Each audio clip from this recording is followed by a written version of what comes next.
حضرات، کل قرآن مجید کے پہلے پارے میں حضرت آدم علیہ السلام کی تخلیق کا جو مسئلہ اللہ تعالیٰ نے ذکر فرمایا، اس کے علاوہ بھی قرآن مجید میں بہت ساری جگہ ذکر فرمایا تو ابلیس کا تذکرہ ہوا، تو یہ بات آئی کہ ابلیس کون ہے، اور اس سلسلے میں قرآن و حدیث کی معلومات اور ابلیس کیا چاہتا ہے اور اس کے حربے سے کیسے بچنا ہے، یہ سب چیزیں قرآن و حدیث میں ذکر کی، اسے سمجھنے کی ضرورت ہے۔ امت کے بہت سے افراد کو قرآن میں جو بنیادی باتیں بتائی گئی ہیں اس سے بھی ناواقف ہے۔ سب سے پہلے یہ سمجھیے، کچھ باتیں کل بھی آئی، اسے ذہن میں رکھیے تاکہ مسئلہ آگے سمجھنے میں آسانی ہو۔ حضرت آدم علیہ السلام کی پیدائش سے پہلے یہاں پر جنات رہتے تھے۔ حضرت آدم علیہ السلام کی نسبت کرتے ہوئے ہم لوگ ایک دوسرے کو کہتے ہیں آدمی، میں بھی آدمی ہوں، آپ بھی آدمی ہوں۔ اصل میں آدم اس کے ساتھ یا لگا کر آدمی۔ جنات جیسے انسان ہے، آدمی ہے، ایک اور مخلوق ہے جنات۔ لوگ یہ سمجھتے ہیں کہ جنات جو ہے وہی شیاطین ہے۔ شیاطین اور جنات میں فرق ہے، یہ بھی سمجھیے۔ اور یہ جو ابلیس ہے اس کی اولاد نہیں ہے یہ جنات پورے، شیاطین پورے، یہ بھی سمجھیے۔ جیسے آدم علیہ السلام سے انسانوں کی تخلیق ہوئی، اسی طرح جنات کی جو تخلیق ہوئی، ان کے جو بڑے پہلے نمبر کے آدمی تھے ان کا نام ہے جان۔ قرآن میں کہا 14ویں پارے میں، من قبل من نار السموم والجان خلقناه من قبل من نار السموم۔ 14ویں پارے کی آیت 27 یا 28 نمبر کی آیت۔ جیسے آدم علیہ السلام سے انسان چلے ہیں، اسی طرح جنات کے جو پہلے آدمی ہیں جن سے جنات کی تخلیق ہوئی ہے ان کا نام ہے جان، اسی سے جنات کہتے ہیں۔ من قبل من نار السموم، قرآن نے بتایا کہ آگ کی لو سے ان کو پیدا کیا گیا۔ لو چلنا کہتے ہیں، جو گرم علاقے ہوتے ہیں، راجستھان، اتر پردیش، جون جولائی میں جو لو چلتی ہے کہ آدمی جھلس کر رہ جاتا ہے، نظر نہیں آتی، لیکن آگ کی وہ لپیٹوں کی طرح تیز ہوتی ہے۔ اللہ نے فرمایا آگ کی جو لو ہے اس سے ہم نے جان کو پیدا کیا، اس کی جو تخلیق چلی ہوئی ہے وہ ہے جنات۔ جنات اور شیاطین میں فرق ہے۔ ہمارے سامنے جب بھی شیطان کا لفظ بولا جاتا ہے تو ہم سمجھتے ہیں وہ کوئی ڈراؤنی مخلوق ہے جس کے پیر پھرے ہوئے ہوتے ہیں، لمبے لمبے ناخن ہوتے ہیں اور خدا جانے کیا کیا، اور اس ایک الگ مخلوق ہے۔ نہیں، شیطان جیسے کہ میں نے کل بتایا، شیطان کے معنی سرکشی کرنے والا، سرکش، یہ دو لفظوں سے مل کر بنا ہے شیطان کا ترجمہ۔ جو زراعتدار ہیں، کسان لوگ ہیں، انہوں نے دیکھا ہے، ان کو معلوم ہے ہل جوتنے کے لیے، ناگر جسے بولتے ہیں، ہل جوتنا، اس میں دو بیلوں کو باندھا جاتا ہے۔ ایک بڑا سا، ایک موٹی سی لکڑی ہوتی ہے، جو فرما بردار بیل ہوتا ہے اسے بلاتے ہی وہ آ کر فوراً اس میں اپنا سر دے دیتا ہے، وہ ہے کش۔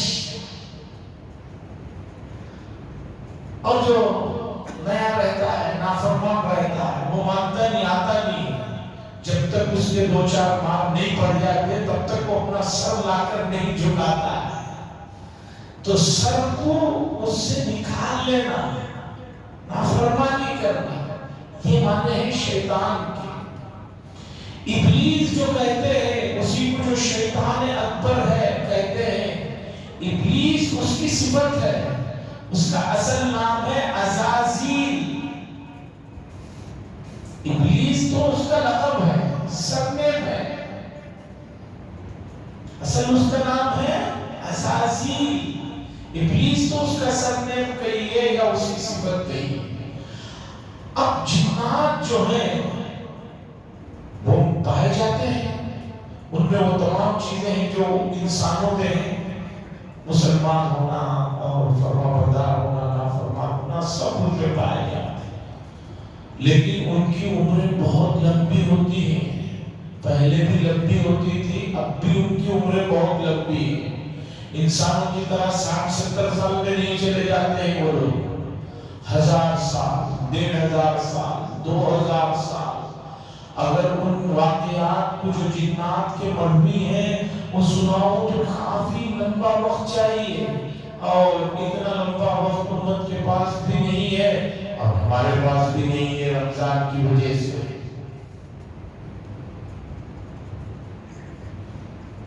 یوں سمجھیے کہ سانپ کی طرح ان کی عمریں بہت لمبی ہے، سانپ کی عمر بہت لمبی ہوتی ہے۔ عربی میں سانپ کو کہتے ہیں حیتن، حیتن کے معنی ہے زندہ۔ ان کو جب تک کوئی نہیں مارتا یہ قدرتی بہت کم مرتے ہیں، ان کی بڑی لمبی عمریں ہیں۔ اب انسانوں کی عمر 1000 سال سے شروع ہوئی آدم علیہ السلام سے، اب جا کر 60-65 پر آ کر رک گئی ہے۔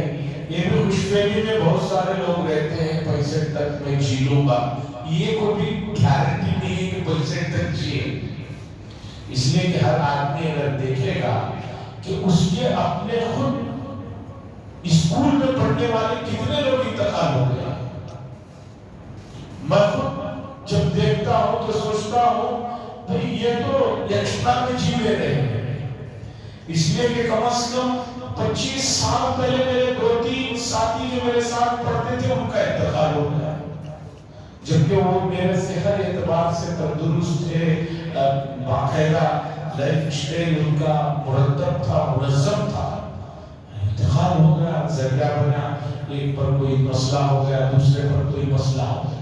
تو بہرحال ابلیس جو ہے وہ جنات میں سے ہے، اور ان کے باپ ہے جان، اور ان میں سے ایک انتہائی سرکش ہے۔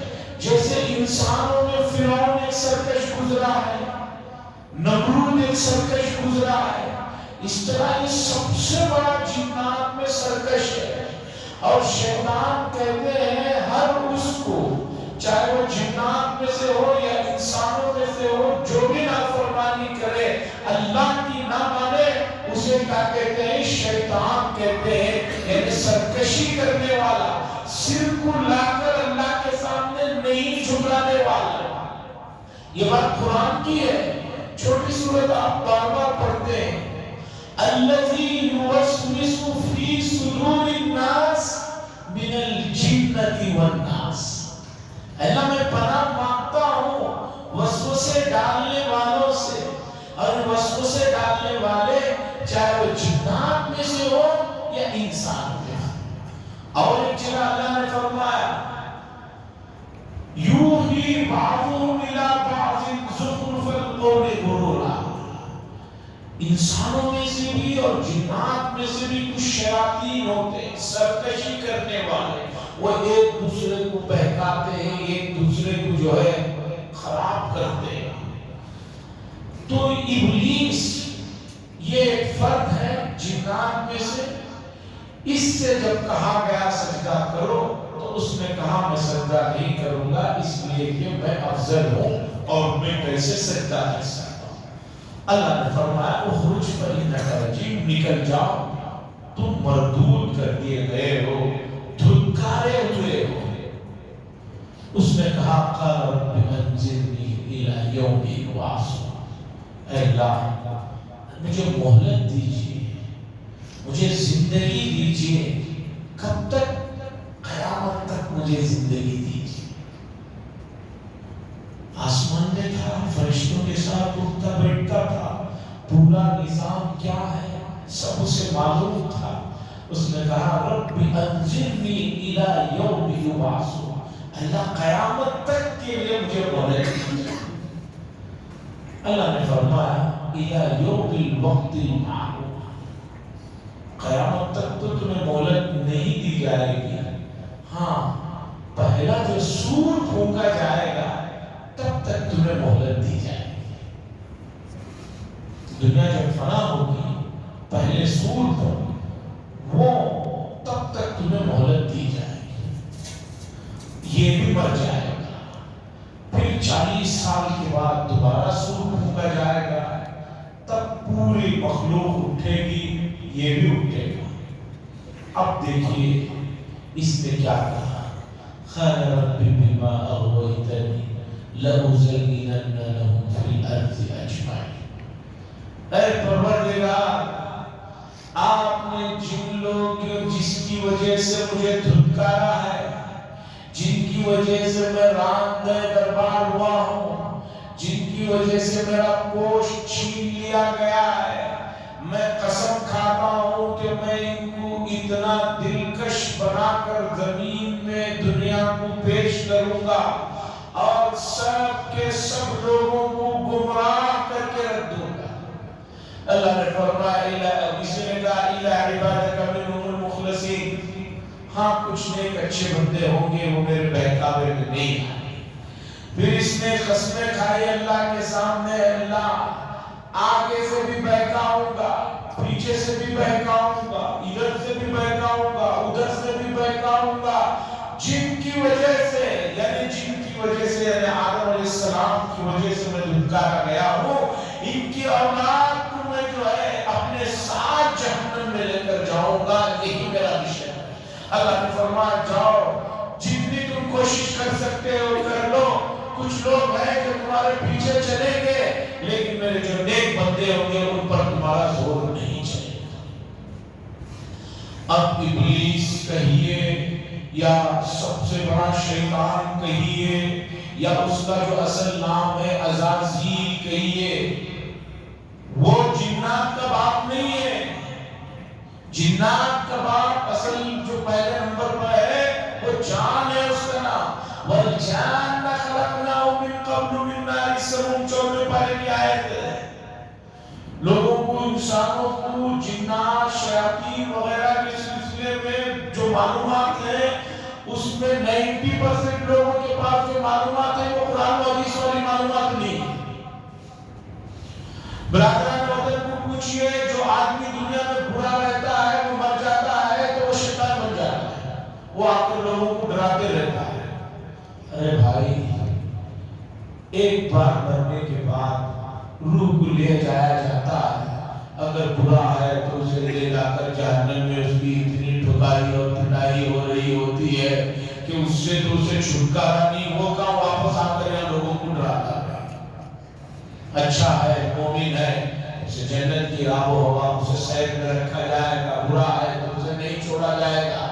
وہ کیا ویزا لے کے ادھر ادھر گھوم رہے ہیں کہ بھی آدھے رات میں ڈرا رہے یہ کر رہے، آدمی خود ڈر جاتا ہے۔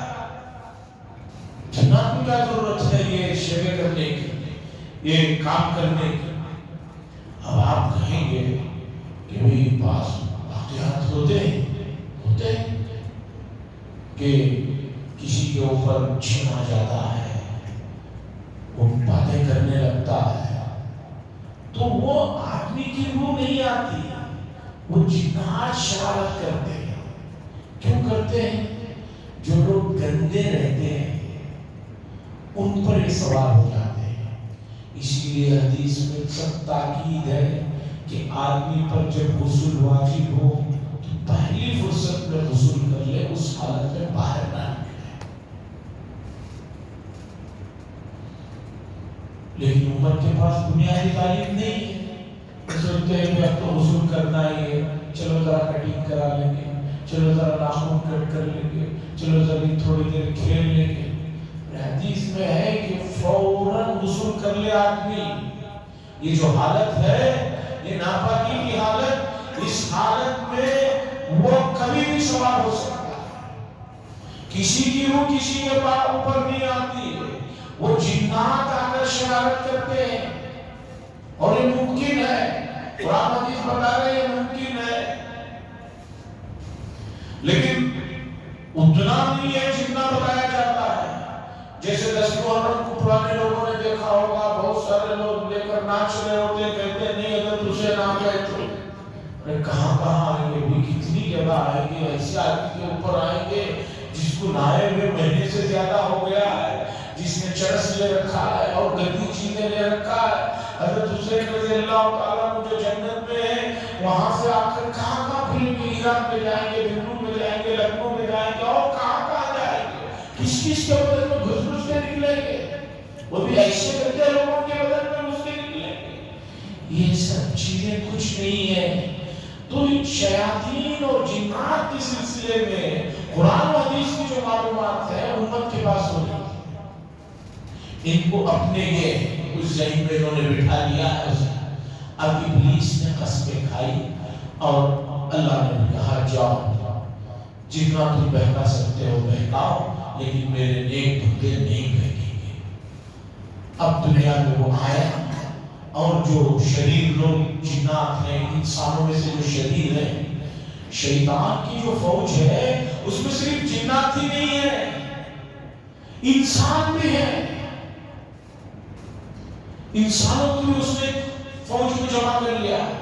آپ کہیں گے کہ کبھی ہمارے پاس تو آیا نہیں، کئی مرتبہ آیا ہے، آپ کو پتہ ہی نہیں چلا ہے۔ آپ خود جنات والے کام کر رہے ہیں، شیاطین والے کام کر رہے ہیں۔ ایک آدمی نماز میں جا رہا ہے، اس سے کہتے ہیں چلو بعد میں پڑھیں گے، چلو تھوڑی دیر کھیل لیتے ہیں۔ بدنام کون ہو رہا ہے؟ شیطان بدنام ہو رہا ہے۔ کام کون کر رہا ہے؟ دوست کر رہا ہے۔ لوگ یہ سمجھتے ہیں کہ شیطان کی جو چالیں ہیں وہ بہت زیادہ مضبوط ہیں، قوی ہیں۔ قرآن نے کہا، اللہ کیا فرماتے ہیں، ان کید الشیطان کان ضعیفا، شیطان کی جو چالیں ہیں بہت کمزور ہیں۔ اللہ کیا کہہ رہے ہیں؟ ان کید الشیطان کان ضعیفا۔ 5ویں پارے کی آیت کا حصہ ہے، شیطان کی چالیں بہت کمزور ہیں۔ وہ کوئی چال چلے، آپ اعوذ باللہ پڑھیے، وہ غائب ہو جائے۔ ہاں، وہ پڑھا لکھا ہے، فرشتوں کے تعلیم یافتہ ہے، وہ دھوکے دیتا ہے، آدمی دھوکوں میں آ جاتا ہے۔ لیکن تھوڑا سا آدمی ذہنی طور پر قرآن و حدیث کو اور قرآن و حدیث کی دعاؤں کو اور طریقے کو جاننے کا کام ہے۔ فضائل اعمال میں حضرت شیخ نے قصہ لکھا ہے کہ ابلیس ایک مرتبہ ایک اللہ والوں سے ملا، انہوں نے پوچھا کون ہو بھائی؟ اس نے کہا میں وہی ہوں جسے دن رات کی لوگ کوستے رہتے ہیں۔ اچھا تم ہو؟ تو انہوں نے کہا کہ بھی میں بہت دنوں سے تم سے ملنا چاہتا تھا، ایک میرا سوال ہے۔ ابلیس نے کہا کیا؟ کہ میں بھی تمہارے جیسا بننا چاہتا ہوں، کیا کروں بتاؤ؟ ابلیس دھوکے میں آ گیا، اس نے کہا کہ کون آدمی ہے یہ میرے جیسا بننا چاہتا ہے؟ لوگ تم مجھے گالیاں دیتے رہتے، برا بھلا دیتے رہتے، یہ کہہ رہا ہے کہ میں تم جیسا بننا چاہتا ہوں، بس کیا کرنا مجھے بتا دو تاکہ میں بھی تمہارے جیسا مردود ہو جاؤں۔ ابلیس نے کہا زیادہ کچھ کرنا نہیں ہے، بس 2 کام کرنے ہیں۔ پہلا کام یہ ہے کہ نماز میں سستی کرو۔ معلوم ہے 8:30 بجے نماز ہے، گھر سے آدمی 8:30 بجے چلتا ہے، یہاں آنے تک پتہ چلتا ہے کہ نماز ہوگی۔ 2:45 بجے عیدگاہ میں جمعہ کی نماز ہے، لیکن جا کر دیکھو